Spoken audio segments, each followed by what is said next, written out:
রাধে রাধে বন্ধুরা, দেখতে পাচ্ছ মেঘের অবস্থা বেশ একটা ভালো না, কিন্তু আমার অবস্থা বেশ ভালোই ছিল রাধা রানীকে পেয়ে।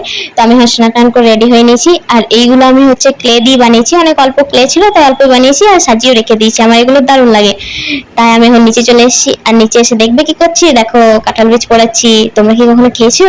আরে না না, মজা করছিলাম। যাই হোক, তোমরা খেয়ে হবে। আসলে তোমাদের ভালো লাগে কিনা জানি না, কিন্তু আমার এটা দারুণ লাগে খেতে। আর গরম গরমই খেয়ে নিলাম, আমার এটা গরম গরমই ভালো লাগে। আর এরপর খেয়ে দিয়ে আমি ঘুমিয়ে পড়েছিলাম। আর দেখতে পাচ্ছ আমার সাথে আছে কুট্টুস। কুট্টুসকে একটু আদর করে নিলাম, তারপরে জানলা টানলা খুলে দিলাম। দেখতে পাচ্ছ কত রোদ এখনো, আর মুখটা দেখছো কত কিউট লাগছে। ঘুম থেকে উঠে মুখ চোখ খুলে যায় তখন কিউট লাগে। যাই হোক, তারপর আমি রেডি হয়ে নিলাম, একটু নেচেও নিলাম। আর দেখতে পাচ্ছ টাকা, এখন আমি যাবো দোকানে। তো দোকানে বিস্কুট শেষ হয়ে গেছিল, তার জন্য বিস্কুট আনতে গেছিলাম। এখন আমি বাড়ির দিকেই যাচ্ছি। এসে পরে চাটা বসালাম। আর চাটা বসিয়ে দেখবে, দেখো প্রথমে তুমি যেরকম ভালোবাসা উতলে ওঠে সেরকম চাটা উতলে উঠলো। যাই হোক, এখন আমি মায়ের কাছে চলে এসেছি। মায়ের কাছে এসে একটু তেল লাগাচ্ছিলাম, কারণের জন্যই আছে। যাই হোক, তারপর আমি ঘেমে গেছি গাইস অনেক।